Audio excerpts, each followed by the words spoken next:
2020 жылғы пандемия кезінде байқасаңыздар, әлемдегі байлар байи түсті. Мысалы, Илон Масктың дәулеті артып кетті. Уоррен Баффет, мысалы, сіздер білетін, ол да байып кетті. Марк Цукерберг байып кетті. Қазақстандағы біраз байлар байып кетті. 21, 22, 23 жылдары байлардың байлығы одан да қатты көбейді. Мысалы, 24 жылы Илон Маск тарихтағы 400 миллиард доллар байлыққа ие болған алғашқы адам деген атаққа жетті. Енді осы кезде сұрақ: байлар қалай байи береді? Кедейлер бірақ қалай кедейлене береді?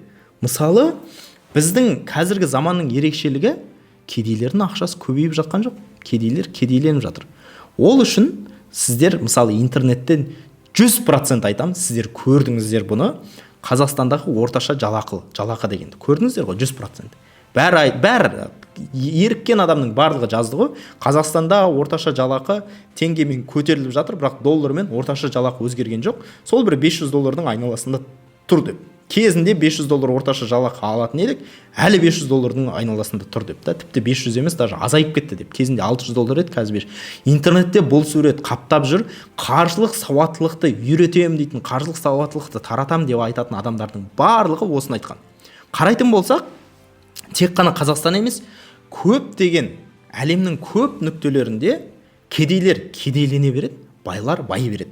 Сондықтан осы видеоның тақырыбын осылай қойдым да: байлар неге байиды, кедейлер неге кедейлене береді? Бір себеп, осы себепті сіздерге айтайын. Осы себепті түсінген адам, молодец. Осы себепті түсінген адам өздерінің байлығын қалай көбейту керек, қалай жыл сайын кедейлене бермеудің жолы бар. Мысалы, орта таптың өкілдері де кедей тапқа, төменгі тапқа түсіп кетеді. Мысалы, кедейлер кедейлене береді деген, мысалы, ол дейтін ақша таба алмайтын кедейлер туралы айтып жатқан жоқпын енді.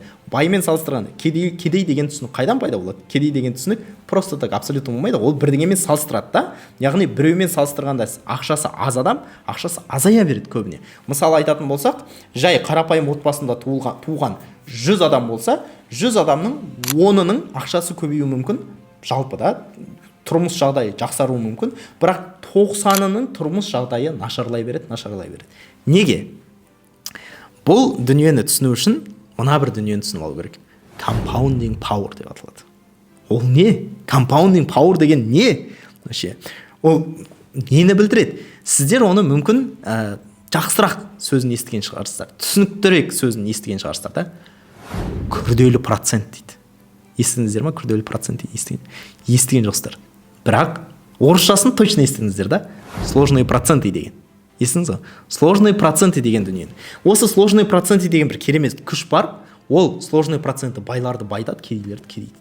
Сложные проценты деген не? Қарапайым тілмен айтқанда, проценттің үстіне процент қосылуы.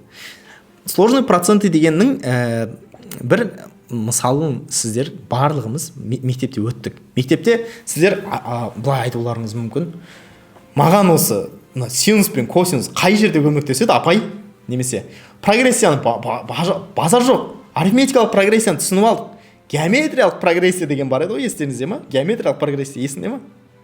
Өтіп едік қой, геометриялық прогрессия маған апай қай жерде көмектеседі деп айтуларыңыз мүмкін.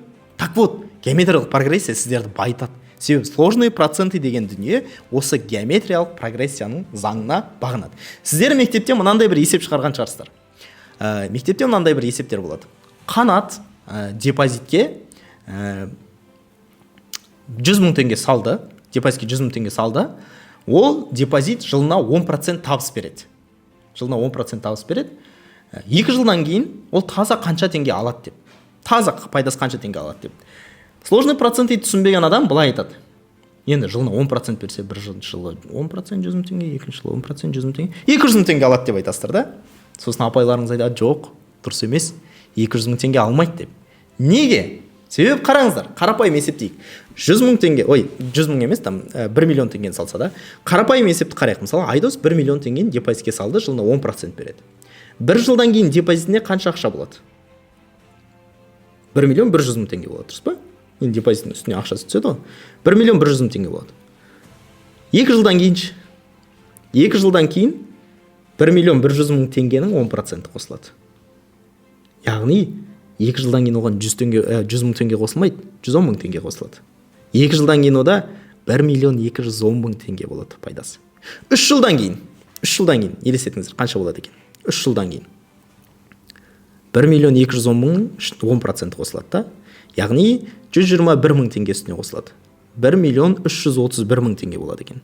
Байқасаңыздар, қарапайым андай сложный процентті қолданбайтын түсінік сізге 1 миллион 300 мың теңге деп айту керек, бірақ аны 31 мың теңге артық шығып тұр. Так вот, байқасаңыздар, еще аны 31 мың теңге барған сайын көбейіп жатыр да, проценттің проценті барған сайын көбейіп жатыр. Бірнеше уақытта проценттің проценті сіздерге салып жатқан ақшаңыз маңызсыз болып қалатындай нәтиже береді. Мысал келтірейін. Мысалы, дәл осы мысалды қарайық. Калкулус нүкте.руға осы бір процентті есептеп көрейік. Мысалы, сізде жаңа 1 миллион теңгеңіз бар. Сосын сіз оны 3 жылға инвестиция жасасаңыз 10% пайдамен да. Сосын үстіне ақша салып тұрған жоқсыз. 3 жылдан кейін қарасаңыз, сізде 1 миллион 331 мың теңгеде. 1 миллион 300 мың теңге болады. Енді қарайық. 3 жыл емес, 7 жылға салсаңыз. 7 жылға салсаңыз, уже таза пайдаңыз 1 миллион теңге болады. Неге 7 жыл деп айттым? Себебі әдетте осындай 10% табыс беретін кездері 7 жыл кез келген ақшаны 2 есе көбейтеді. Яғни ойлаңыз, қарапайым логикамен қандай? Сложный проценті болмаса біз былай ойлауымыз керек та. Мен 1 миллион теңге салдым, оның үстіне 100% қосылу үшін 10 жыл күтуім керек деп. Себебі үстіне 100%, 10%-тен енді 10 жыл күтсек 100% болады деп. Бірақ сложный процент айтады, 10 жыл күтпейсің, 7 жыл күтсең жетеді дейді. 1 миллион теңге салып. Ал енді қараңыз, 7 жыл емес, мысалы мен жаңағындай 10 жыл күтсем 100% береді деп ойладым ғой. 10 жыл күтсем не болады екен? 10 жыл күтсеңіздер, таза пайдаңыз 1 миллион 700 мың теңге болады. Басында естеріңізде болса 1 миллион салдыңыз, бірінші жылы таза пайдаңыз 100 мың теңге болып тұрған. Ары қарай мысалы 11-ші жылы 10 жылда 1 миллион 700 мың теңге таза пайда берсе, 11-ші жылы қанша болады екен? 1 миллион 990 мың теңге болып кетті. Яғни 290 мың теңге таза пайда болып кетті. Жыл сайын таза пайда артып жатыр. Бұл дегеніңіз, сіз егерде белгілі бір жерге проценті жақсы өсім беретін белгілі бір жерге ақшаны салып қойсаңыз, сосын ештеңе істемей күтіп отырсаңыз, уақыт өткен сайын өзінен өзі табысы арта береді дегенді көрсетеді. 11 жыл емес, 15 жыл күтсекші, 4 жыл. Мысалы, сізде қазір таза пайдаңыз 1 миллион 990 мың теңге болды, 10 жылдың ішінде 3 миллион теңге жиналды да. 15 жыл күтсеңіз. 15 жыл күтсеңіз, уже сіздің 3 миллион теңгеңіз емес, ана жерде 4 миллион 453 мың теңге болады. Яғни, сложные проценты деген дүние осы. Байлардың байы беруін түсіндіретін дүние да. Мысалы, осы сложные процентыдың ең басты мысалы ретінде кімді айтады? Уоррен Баффет әлемдегі ең атақты инвестордың бірі да. Жылына 18, 20%, 22% долларымен көрсеткен. Бірақ Уоррен Баффеттан жақсырақ процент көрсеткен инвесторлар өте көп. Жылына 60% көрсететіндер де бар да, өте мықты инвесторлар. Бірақ Уоррен Баффет атақты. Неге Уоррен Баффет атақты? Себебі ол ұзағырақ өмір сүрген. 11 жасынан бастап инвестиция жасайды. Азырақ процент болса да, просто ай сайын, жыл сайын ақшасын үстіне ақша сала береді. И болды. Не парится. Көп процент алып алайын, анауына керек емес та. Үстіне ақша сала береді. Уақыт өзі оны байта береді. Яғни бағана айттым ғой мен, 20-шы жылы байлар байыды, кедейлер кедейленді. Арада 3 жыл өтсе, байлар одан да байырақ болып кеткен, кедейлер одан да кедейірек болып кеткен.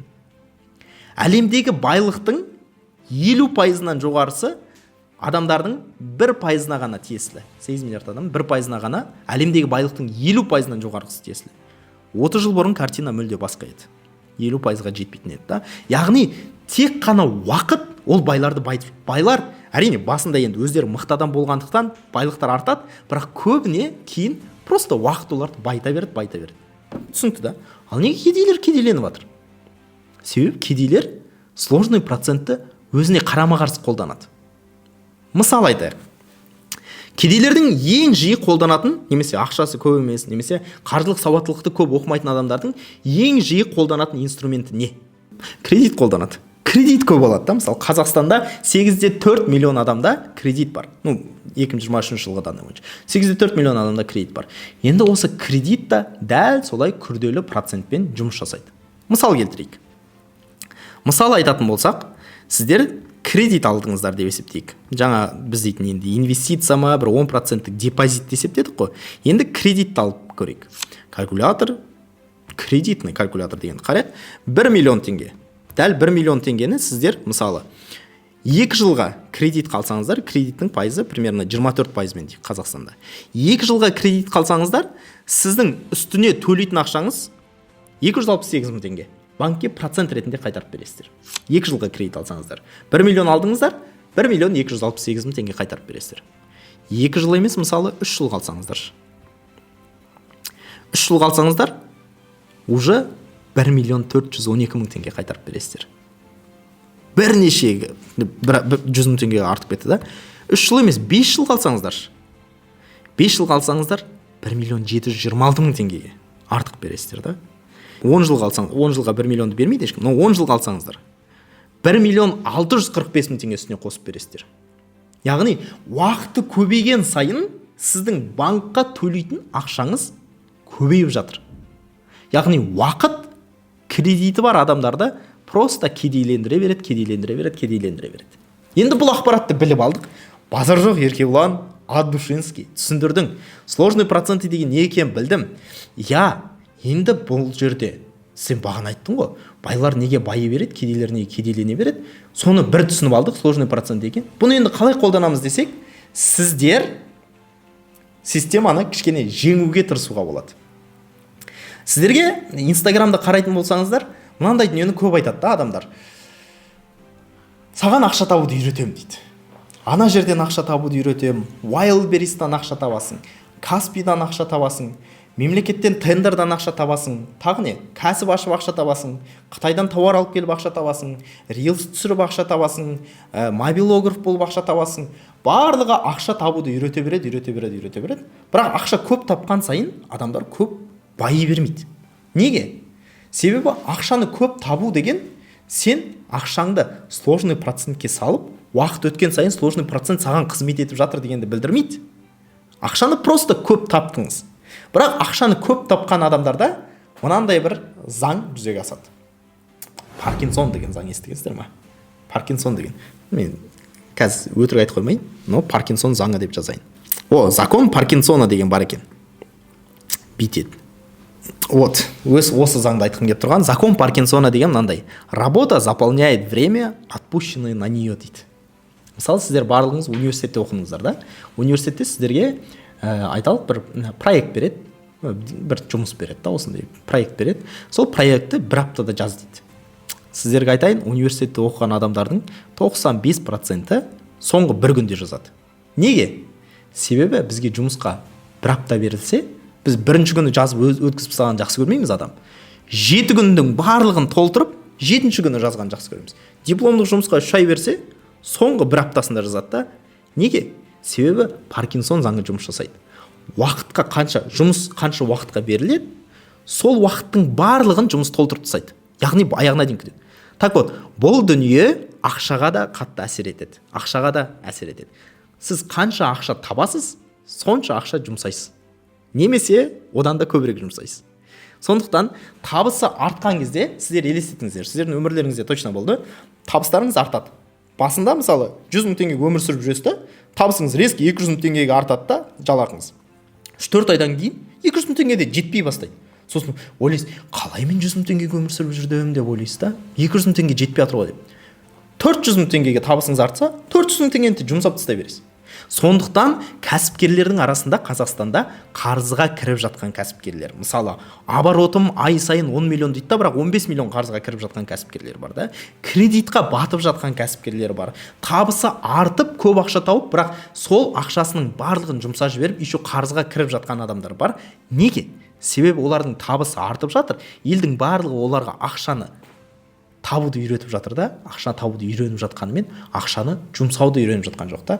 Сондықтан ақшаны табуды үйрену деген бір өнер бар, ақшаны жұмсауды үйрену деген өнер бар, және ақшаны өзіңе жұмыс жасату деген өнер бар. Так вот, ақшаны өзіңе жұмыс жасату үшін біз сложные проценты бар жердің барлығына ақшамыз салып тастауымыз керек. Сложный проценты қай жерде бар? Осы сұраққа жауап берейік та. Ары қарай өздеріңіз түсініп аласыздар. Ең бірінші, қазір бізге айтпай көпшілігімізге сложный проценты жұмыс жасап жатыр. Ол ЕНПФ. ЕНПФ, единый накопительный фонд та. Ол біздің пенсиямыздың ақшасы. Сіздер қарасаңыздар, пенсияңыздың ақшаны енді 10%-ын алып қойып жатыр ғой. Содан ай сайын отчетты қарасаңыздар, инвестиционный доход деген бар да. Яғни сізге жыл сайын инвестициядан белгілі бір процент табыс түсіп жатыр. Жыл сайын мысалы инвестицияңыз 5% табыс берсе, 10 жылда олар өздеріңіз түсінгендей сложный процентпен жұмыс жасайды. Яғни сіздердің барлықтарыңызға жұмыс жасап жатыр. Бірақ сонымен қатар ол тым көп процент емес, ақшаңыздың кішкентай бөлігі ғана ЕНПФ-қа кетіп жатыр. Өздеріңіздің ақшаңыздың бір бөлігін жинаған кезде просто жинамай, сложный проценты бар жерге жинасаңыз болады. Мысалы, 10%пен жинаған кезде 7 жылда 2 еселенеді екен ақшаңыз. Бірақ 10%тен көбірек сложный процент беретін жерлер бар. Депозит. Депозитке ақшаны саласыздар, жылына кемінде 14% береді сіздерге.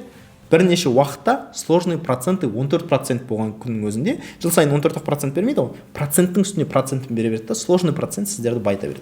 Бірақ сложный проценттан бөлек сізде инфляция деген дүние бар, жылына 5%. Ол да сложный процентпен жұмыс жасайды. Яғни, бір нанның бағасы 100 теңге болып, келесі жыл 110 теңге болса, инфляция 10% та.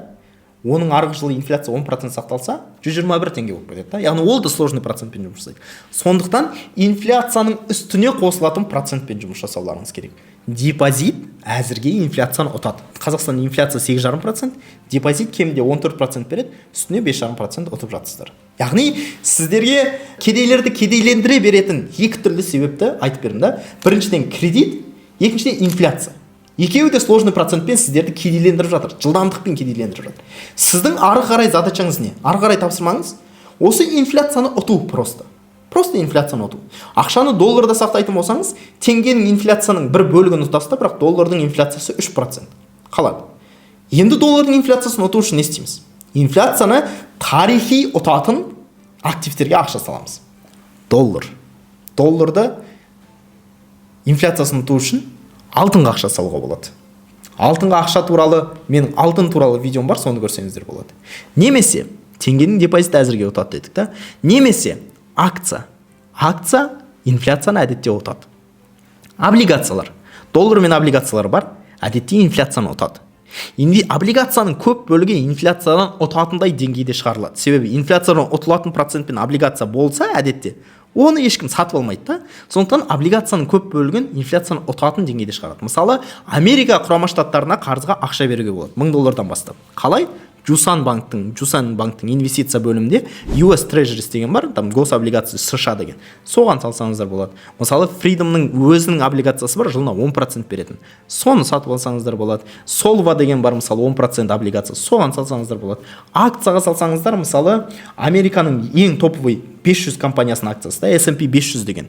Соны зерттеп көрсеңіздер болады. Ол соңғы 30 жылда, мысалы, тарихи кемінде доллармен 10% табыс беріп келе жатыр. Яғни инфляцияны әрдайым ұтып келе жатыр да.